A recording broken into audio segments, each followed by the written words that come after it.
I have 5 words. 5 words to instantly cure your manufactured mental illness. Your depression isn't real. Your anxiety isn't real. Even your worry and your stress and your fatigue, it's not real. It's manufactured. Mine is manufactured. Yours is manufactured. And today I'm going to reveal the word that I use, the 5 words that I use to instantly cure any of the manufactured mental illness that I create in my life. Michael McLean, brassballsvideos.com. I'm an ex-professional hockey coach, ex-amateur championship hockey coach, turned 8-figure entrepreneur. I'm a husband, a father, just like you. You can download a free copy of my book below, 5 Ways to Unfuck Your Life in the Next Month. The link is below, brassballsvideos.com. Admittedly, my book is not everybody's cup of whiskey. This book is for champions, not chumps, for kings, badass kings, not deballed poodles and neutered house cats. So it's up to you to decide whether it's your cup of Earl Grey or not. The link is below. So I had a mentor tell me years ago, before the mental health industry exploded, he said, Michael, he said, depression isn't real. Your depression isn't real. Your anxiety isn't real. Your worry isn't real. Your stress isn't real. It's all manufactured by yourself. And he went on to tell me, he said, 4% of mental illness is clinical. In other words, 4% is real. In other words, professionally diagnosed correctly, real mental illness. But in 2024, he said, 96% of this nonsense, and it all goes with the therapy industry, with the mental health industry, with the homeless industry, with the poverty industry. It's all tied together, and it's all fake, and it's all made up. He didn't say that people aren't depressed, they're not anxious, they're not stressed. We're all those things. I've never met another entrepreneur who didn't have the blues from time to time. I've never worked with a small business owner who didn't suffer from anxiety.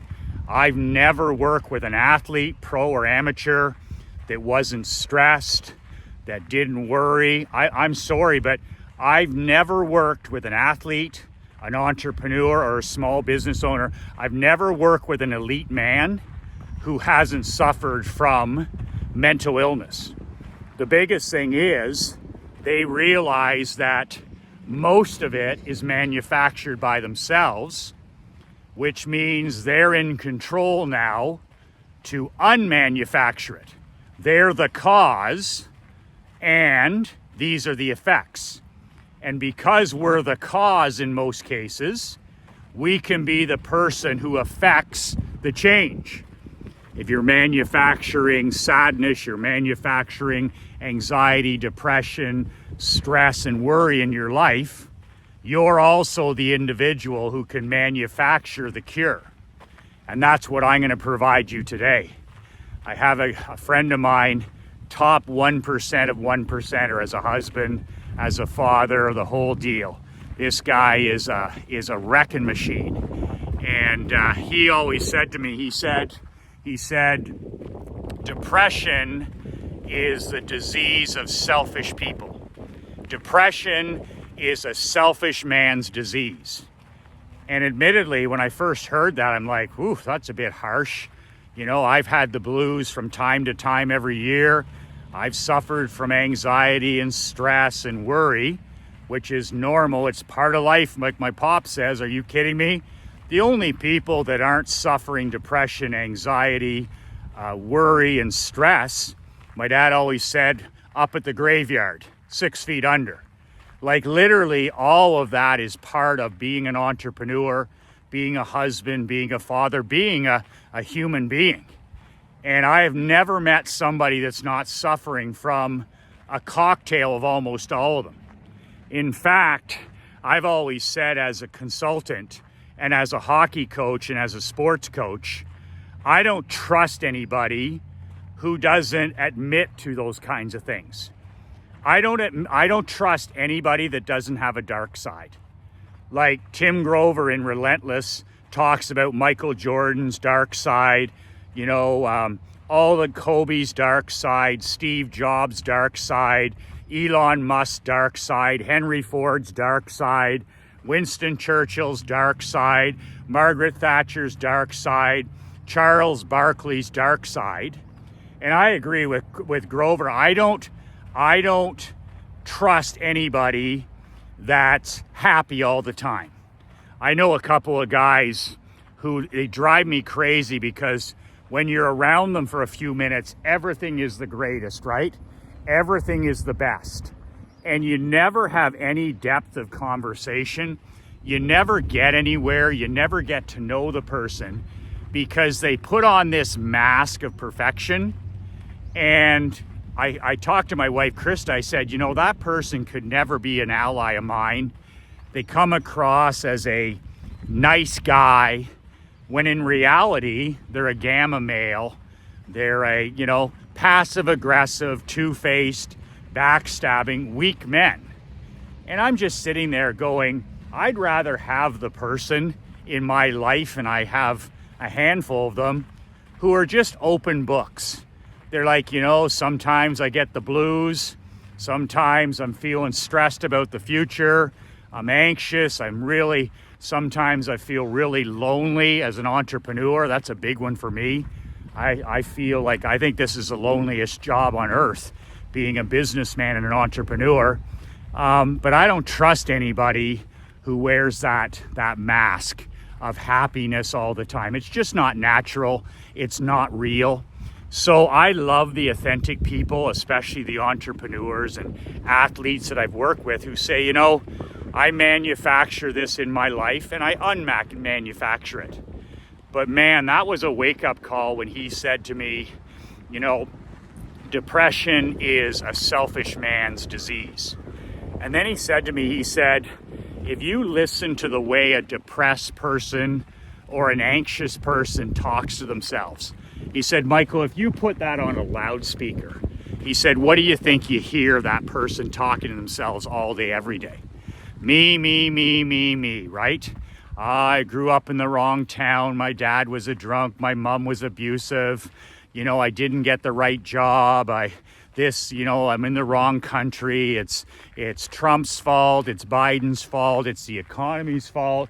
I've never been able to, I've never caught a break. And it's just selfish language, right? Me. It's all focused on them, not helping anybody else. So he said that's why he would say, depression is a selfish person's disease. So it took me a while to get that through my head. But then I started to figure out how much of it was manufactured in my own life. Like when I was feeling depressed or I had the blues, a day or whatever, I would then start to document and audit what I did that day. Well, I got up, I didn't go to bed the night before, I drank too much the night before, I got up, I skipped my walk, I didn't do my gratitude prayer, I didn't read, a combination of all these things. In other words, I got up and I lied to myself and I broke my word. And I didn't show up and do the things I knew that I had to do to be, mentally, physically, emotionally, and spiritually healthy. And then the next day, I would get up, I'd get to bed at the right time. I wouldn't drink, toxic alcohol. I'd get up and pray. I would walk, I'd read, I'd write, I would help people. And then all of a sudden that day, I'm on fire. All of a sudden, I'm not down in the dumps. All of a sudden, I'm not depressed. I don't have those thoughts. I'm winning. And I just kept doing this for weeks and months on end. And then anxiety was one for me where I was like, as a business owner, you know, when you're depressed, you're focused on the past, right? Woe is me, this happened to me, you know, this wasn't my fault. And they live in the past, right? The past, the past, the past. A person who's suffering from anxiety is living in the future, right? They're way in the future. This is going to happen. This could happen. What happens if this happens? It's future stress. So when I started to have anxiety with my different companies, I'd have anxiety with my hockey clubs. And I'm like, well, what happens if this player doesn't play? Or what happens if that trade doesn't work out? And what happens if our scouts don't draft the right players? And then once again, I made the correction. I'm like, I'm going to keep both feet in today. Instead of living in the past or living in the future, I'm going to start being where my feet are. I'm going to take Nick Saban's advice and I'm going to be where my feet are. And I'm going to control the only thing I can control, which is I can only control the stuff that's happening today in my world. So instead of worrying about what happened in the past and being depressed, or worried about what's happening in the future and being anxious or worried, I just started controlling the controllable. What can I do today that's within my control? All of a sudden, all the depression, all the anxiety evaporated. Same thing with stress and with worry. All of a sudden, instead of, you know, sitting down when I was feeling pressure, feeling worried, I used to sit down with a drink of whiskey and water. I deserve it. I've worked hard this week. I deserve to sit on the boat. I deserve to sit on the end of the dock. I deserve to be left alone. You know, I don't need to talk to Krista or Emery. I've earned this. So, you know, I sit at the end of the dock or out by the pool at the end of a work week, and one drink becomes 3 drinks, becomes 6 drinks, becomes 10 drinks, okay? And then all of a sudden, wake up the next day, I've got the blues, or I'm anxious, or I'm worried, and it just became a manufactured cycle. And all that stuff, all the anxiety especially, disappeared completely when I broke up with alcohol 2 years ago. It's been over 2 years. Like literally, when I started to drink the last couple years, it didn't matter if it was 2 drinks or it was 12 drinks. I would be so anxious the next day. It was like I had a built-in guilty mechanism where it was like, you know, you're not doing what you should. You know, you're not showing up like you should as a husband and a father. And literally, as soon as I swift-sorted alcohol, I have to admit, anxiety just evaporated from my life. Now, from time to time, of course, I still get the blues. I still get down about things, or this didn't work out, or somebody's hating on me, or not believing in me, or I don't feel. And then I'm just like, I think about my mission. I think about my values. I don't worry about my feelings or my emotions. And I just get to work. I get moving, I get walking, I get drinking water, I get reading, I get copywriting, I get to the gym. That's been a big one for me since December 1st. You know, lifting heavy things. I do push-ups, I do Hindu squats.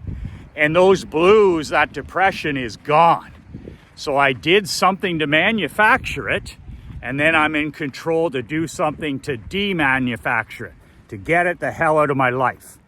So to tell you the actual 5 words that get rid of all this for me, you know, if it's still there, the 5 words that will cure me or you from any manufactured mental health, whether it's depression, whether it's anxiety, stress, worry, whatever the hell it is, it's these 5 words. Stop being so fucking ungrateful. That's harsh, and it's the bold, God's honest truth.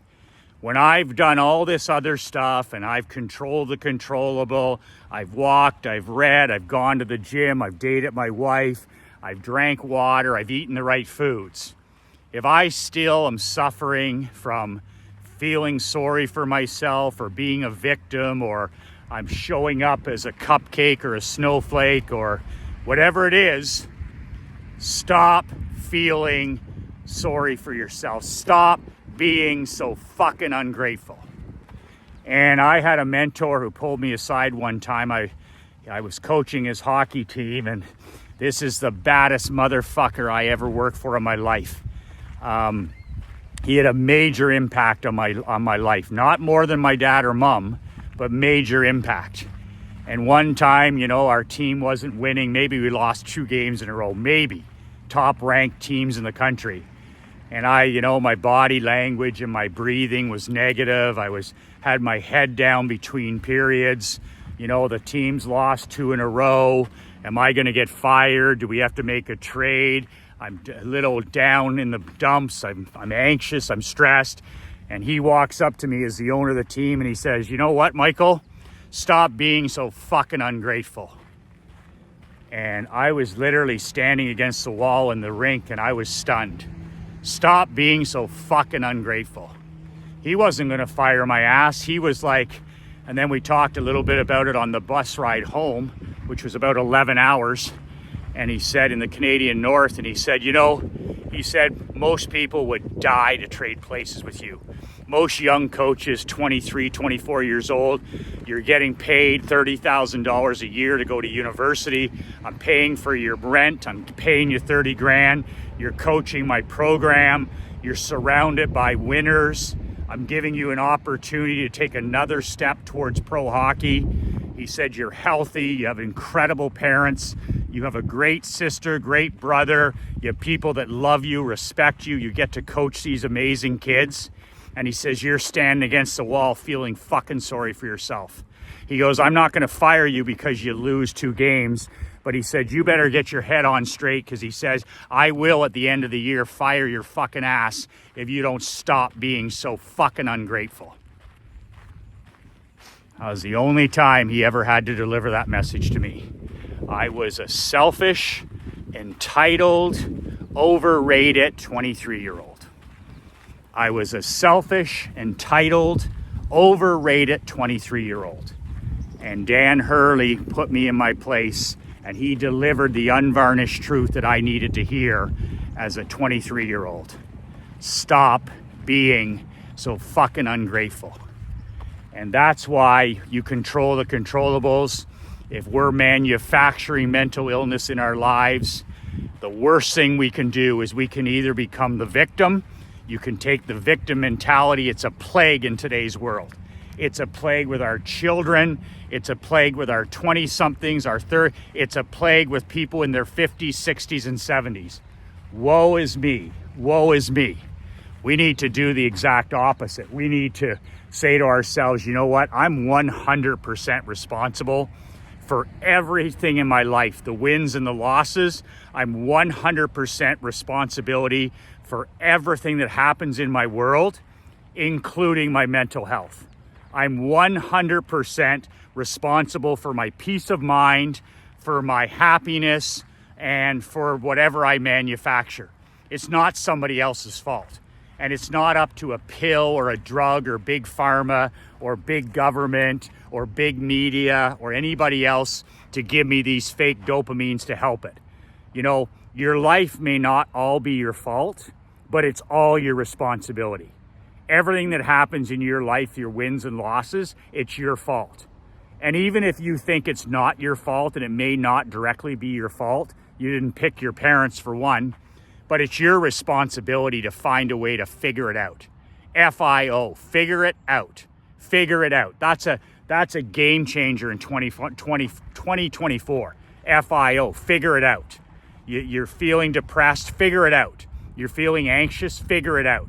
You're feeling sad, or you're feeling lonely like I have, or you're feeling worried, or you're feeling stressed. FIO, figure it fucking out. Figure it out. You're not a 10-year-old child. Figure it out. Maybe it's gym. Maybe it's your diet. Maybe it's alcohol. Maybe it's drugs. Maybe it's your fact that you're an iPhone junkie. Maybe it's your friends. You hang out with a bunch of monkeys, your life will be a zoo. Show me your 5 friends, I'll show you your future. All these things, maybe it's a cocktail of all of them, but it's your job to figure it out. Maybe it isn't your response. Maybe it's not your fault, maybe, that you're suffering from mental illness. But it's your responsibility to do everything you can to fix it and to figure it out. before you get into the medicines and the pills and the addiction and the sedation that makes you basically a useless human being. Figure it out with wellness, figure it out with exercise, figure it out with reading and all this other stuff before you even think of looking to big pharma for the solution. And that, my friend, all starts with an attitude of gratitude. An attitude of gratitude. Stop feeling sorry for yourself. Stop being so ungrateful. Look around us. We live in the greatest time in history, 2024. You and I are awash in wealth, abundance, and opportunity like never before in our lives. This is the greatest time in history to be alive. And it has never, ever been easier to be outstanding in today's world at whatever you want. Why is that, Michael? Because everybody around you is so weak. Everybody, it's wimps, it's excuse makers, it's cupcakes, it's poodles, it's snowflakes that melt under pressure. There's never been a better time in life, ever, for us to dominate because there's no competition. The only competition you have is that reflection in the glass. The man in the glass. Look in the mirror. That's your only competition. But it all starts with that mindset of stop being so ungrateful. It's not about you. It's about your queen. It's about your creator. It's about your children. It's about your business. It's about your employees. It's about the people you've been called to serve. It's about your purpose. It's about your mission. That's who it's about. It's not about you. And once you start committing to something bigger than you, then don't be surprised when all of this evaporates. When you get on a mission and you're relentless and you start serving other people and you stop focusing on all your shortcomings and all your problems, don't be surprised when all of this evaporates and vanishes and all of a sudden you start to have some peace of mind. You start to have better mental health. You start to have more purpose, and you're a man on a mission, and you're a man who is answering the calling that you've been called.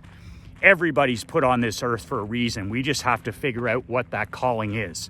And that's the thing. What is your calling? What's your mission? What's your calling?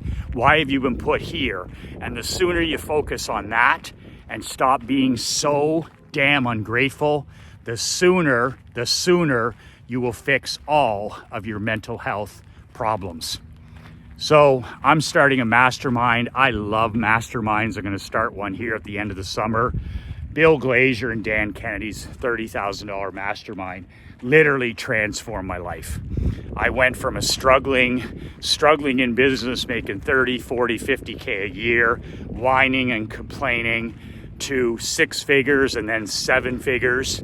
And I did it because of my involvement in those two $30,000 masterminds. I got around people that were making 7 and 8 and 9 figures. And then it's like a disease you catch. And that's what I did. So I'm starting back up my masterminds. I took a year off, and I'm not going to do it like the old days with the Champions 30,000 or the other one, the World Builders. I'm going to do it a little different. And I'm going to do a monthly, so $9.97 a month. It's going to be focused on money and marketing with some other stuff, of course, in a bi-weekly coaching. I'm going to do 2 live events that'll be part of it, or Naples and somewhere else in Florida. But it's month to month. There's no contract. It's $997 a month. I'm not going to charge $30,000 or $40,000. And I'm going to have 25 elite men in there, husbands, fathers, grandfathers, entrepreneurs, small business owners. And if you're interested, I don't care either way, it's no commitment, there's no contract, but I want to start a waiting list for the 25 men, and it can be a couple of women. I got some crazy ass women in my other groups, and they'd be welcome in this one. Just write in the comments brass balls. That's it. There's no commitment. I don't care either way. But that way my business partner, Mark Andre, will send you the details once we have them. And then you can say hell yeah or hell no. I don't care, and I won't know either way. But if you're interested in more information on it down the road, and if you want us to send you the details for you to consider, It doesn't matter either way. Just put brass balls in the comments below and we'll add you to the information list. My marketing and money making badass mastermind. I love masterminds. Books and newsletters and videos could only take me to 6 figures, no matter what I did. And then my wife, Krista, called me on all my BS and she said, get in that room with those 7, 8, and 9 figures and man up and burn the boats and the rest will be history. And to her credit, the rest was history. Literally osmosis. That's the power of masterminds. Get around men and women who are already doing what you want to do. That's it. You can download a copy of my book also at the link below, brassballsvideos.com. That's it. Remember those 5 critical words. Whenever you're struggling mentally, let me know your thoughts. And remember the 2 words that changed my life. Be relentless.